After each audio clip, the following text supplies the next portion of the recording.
तो स्टूडेंट्स, हमने previous lecture में कुछ डेफिनेशंस देखा था, जैसे इल्यूमिनेशन क्या होता है, लाइट क्या होता है, ल्यूमिनस फ्लक्स क्या होता है, ल्यूमिनस इंटेंसिटी क्या होता है, सॉलिड एंगल क्या होता है, कैंडल ऑफ पावर क्या होता है। ये हम लोग देखने वाले थे। इसके अलावा हमने और भी डिस्कशन किया था कि लाइट का प्राइम फैक्टर होना क्यों होता है, क्यों हमारा आर्टिफिशियल लाइटनिंग की ज़रूरत होती है, लाइट का नेचर क्या होता है, कलर क्या होता है, रिलेटिव सेंसिटिविटी क्या होती है, और ल्यूमिनस इंटेंसिटी फैक्टर क्या होता है, रेडिएटिव एफिशिएंसी क्या होती है। हमने ये सारे टर्म्स को ऑलरेडी देखा है। अब हम लोग आगे बढ़ेंगे और चलेंगे कैंडल पावर क्या होता है। तो कैंडल पावर क्या है? Candle power is the light radiating capacity of a source in a given direction. ठीक है, किसी भी एक पर्टिकुलर डायरेक्शन में जब लाइट की रेडिएटिंग कैपेसिटी क्या है उसको हम लोग बोलेंगे कैंडल पावर।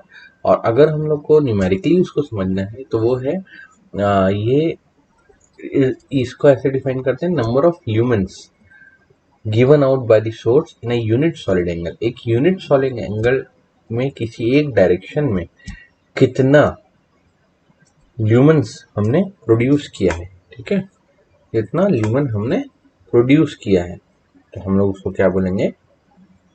हम लोग उसको बोलेंगे उस पर्टिकुलर सोर्स ऑफ लाइट की कैंडल पावर। ठीक है, तो this is what is the candle power. अगर हम लोग ल्यूमेन की बात कर रहे हैं तो ल्यूमेन किसका यूनिट होता है? हमारा ल्यूमेन हमारा यूनिट होता है ल्यूमिनस फ्लक्स का। और ल्यूमिनस फ्लक्स क्या होता है कि total quantity of light energy emitted per second from a luminous body. एक ल्यूमिनस बॉडी से कितना हमारा फ्रीक्वेंसी, एक सेकेंड में कितनी एनर्जी, कितनी क्वांटिटी लाइट एनर्जी की इमिट हो रही है। It's just like a frequency. ये फ्रीक्वेंसी कंपैरिजन करें तो ल्यूमिनस फ्लक्स और फ्रीक्वेंसी ऑलमोस्ट सिमिलर चीजें होती है। अब नेक्स्ट है हमारा कैंडल। ठीक है, कैंडला। कैंडला क्या होता है? Candela it is the unit of luminous intensity. Luminous intensity की यूनिट है हमारी कैंडला। और अगर हम लोग डिफाइन करें तो it is defined as the 1/68 of the luminous intensity per centimeter square of a black body radiator at a temperature of solidification of platinum। ठीक है, आप बेसिकली जानिए कि ये एक यूनिट है, it is unit of luminous intensity का unit होता है। नेक्स्ट है हमारा ग्लेयर। ग्लेयर क्या होता है? हम लोग देखते हैं कि ग्लेयर क्या होता है। Glare, the size of the opening of the प्यूपिल in the human I is controlled by the iris. हम सब जानते हैं कि आँख के ओपनिंग का या प्यूपिल के ओपनिंग का वो कौन कंट्रोल करता है? आइरिस का। If the eye is expose to a very bright source of light, जब हमारा आँख जो है वो बहुत ही ज़्यादा ब्राइट लाइट पे एक्सपोज होता है तो हमारा जो आँख है वो ऑटोमेटिकली क्या हो जाता है?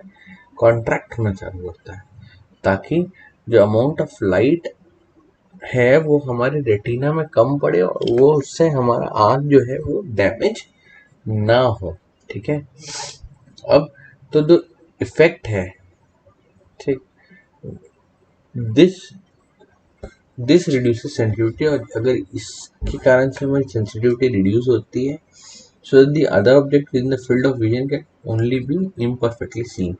This effect referred to glare and is familiar in connection with the motor car headlights। हम लोग जानते हैं कि जनरली हम लोग की आँख चौंध जाती है कब? जब बहुत ही ज़्यादा तेज सोर्स ऑफ लाइट, लाइक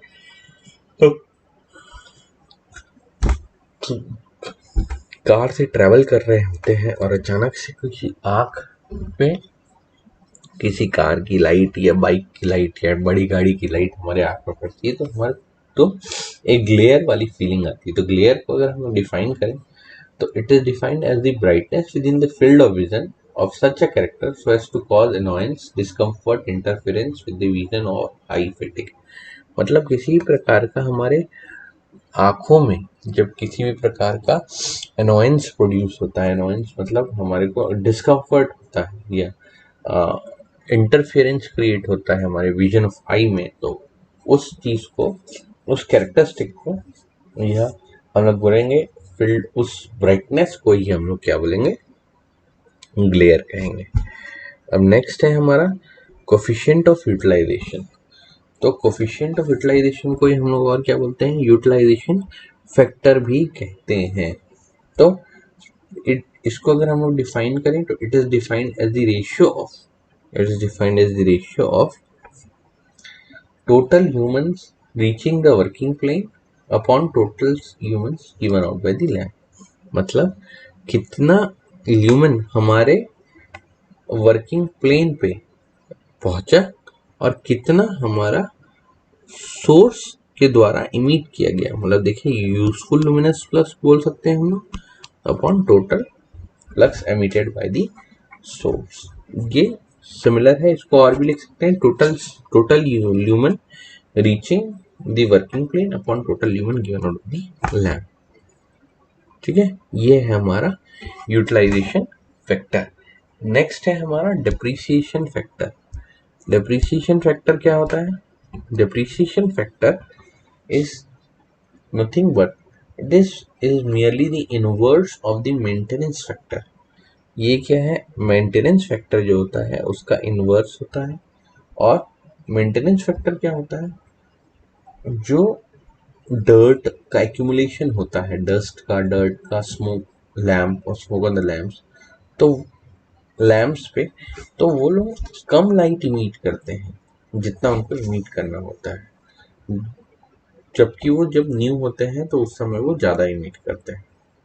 ठीक, तो मेंटेनेंस फैक्टर क्या होता है? ये इसी का is under normal condition to the ratio of illumination under normal working conditions के समय और divided by illumination when everything is perfectly clean. तो डेप्रिसिएशन फैक्टर क्या होगा?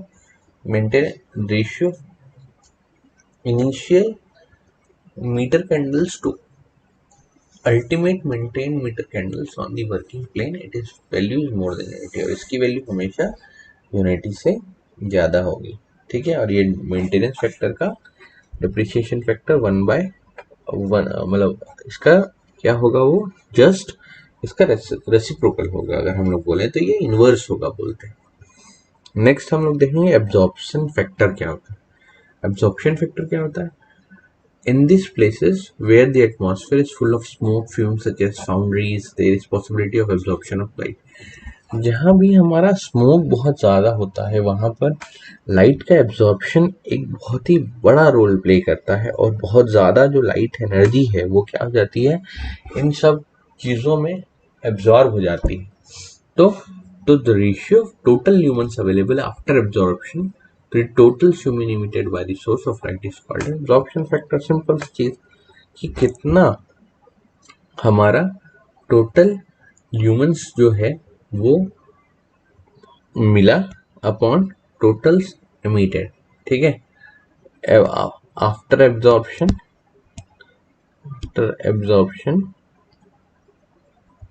और बिफोर एब्जॉर्प्शन। ठीक है, total lumens after absorption, total lumens before absorption. तो यही होगा हमारा एब्जॉर्प्शन फैक्टर, और इसकी वैल्यू 1 से 0.5 तक वेरी करती है डिपेंडिंग अपॉन दी एटमॉस्फेयर। ठीक है, तो this is what is the this thing. अब हम लोग देखेंगे नेक्स्ट जो टॉपिक है वो है हमारा MHCP, mean horizontal candle power.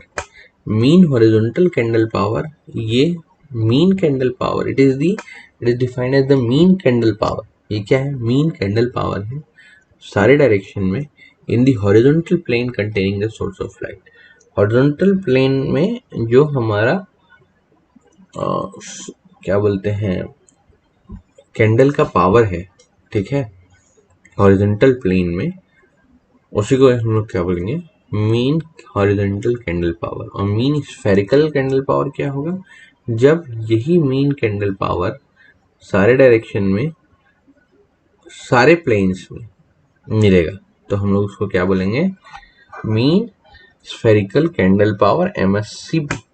ठीक है, और इसके बाद हम लोग देखेंगे कि मीन हेमिस्फेरिकल कैंडल पावर क्या होता है. It is defined as the mean candle power in all direction above और below the horizontal plane passing through the source of light. ये क्या है? MHSCP है, मतलब ये मीन हेमिस्फेरिकल है. ठीक है. तो रिडक्शन फैक्टर क्या हो जाएगा? रिडक्शन फैक्टर रेशियो है MHCP अपॉन MHCP के. ठीक है, इस चीज को ध्यान रखिएगा. फिर है हमारा लैंप की एफिशिएंसी. तो लैंप एफिशिएंसी क्या है? It is the ratio of luminous flux to the power input. Lumens per watt में हम लोग लैंप की एफिशिएंसी कैलकुलेट करते हैं. ठीक है. नेक्स्ट है हमारा waste light factor. Waste light factor क्या होता है? वेस्ट लाइट फैक्टर जब भी हमारा सरफेस बहुत सारे सोर्स ऑफ लाइट से इल्यूमिनेटेड है तो उस समय जो वेस्ट ऑफ लाइट है वो बहुत ज़्यादा होता है, क्योंकि उसमें उस समय ओवरलैपिंग होती रहती है और एक लाइट दूसरे लाइट के सरफेसेस में वो गिरता है. ठीक है. और इफेक्ट जो है वो प्रॉपरली हमको नहीं दिखता. ठीक है. और इसका जो वैल्यू होता है वेस्ट लाइट फैक्टर का वो जनरली 1.2 होता है रेक्टेंगुलर एरियाज के लिए और इरेगुलर एरियाज के लिए 1.5. जैसे कि अगर स्टेचूज की बात करें या मॉन्यूमेंट्स की बात करें तो. नेक्स्ट है हमारा रिफ्लेक्शन फैक्टर. तो हम जानते हैं रिफ्लेक्शन क्या है. Reflection the bouncing back of light is called as reflection. तो जब एक रे ऑफ लाइट है वो किसी सरफेस में टकराती है तो वो ये रिफ्लेक्ट हो जाती है एक एंगल से. ठीक है. तो कुछ पोर्शन ऑफ लाइट जो है वो क्या हो जाता है? एब्जॉर्ब हो जाता है सरफेस में. तो ratio of reflected light to the incident light is called as reflection factor. और वो हमेशा क्या होता है? लेस देन हमेशा यूनिटी होगा. ठीक है. अब स्पेस हाइट रेशियो की अगर हम लोग बात करें गाइस, तो स्पेस हाइट रेशियो जो होता है, ठीक है, ये भी बहुत इंपॉर्टेंट फैक्टर है कि स्पेस हाइट रेशियो क्या होता है. तो स्पेस हाइट जो रेशियो होता है वो हमारा it is defined as the horizontal distance between the adjacent lamps. ठीक है. अगर ये दो लैंप्स हैं, एक और ये दो, ठीक है, उल्टा कर दीजिए, ये एक है और ये दो, इन दोनों के बीच का हॉरिजॉन्टल जो डिस्टेंस है, ठीक है, to the height of their mountain, sorry कितना हाइट पे है, ठीक है, ये इसको हम लोग बोलेंगे स्पेस हाइट रेशियो, SHR. इसको हम लोग बोलते हैं SHR, space height ratio. So this are the important terms जो आप लोगों को बहुत ध्यान से समझने और रखने की ज़रूरत है. नहीं तो ये जो चैप्टर है वो आप लोगों को समझने में बहुत ही ज़्यादा कठिनाई होगी. सो हम लोग अब नेक्स्ट लेक्चर में लॉज ऑफ इल्यूमिनेशन के बारे में स्टडी करेंगे. ठीक है. So till then, thank you.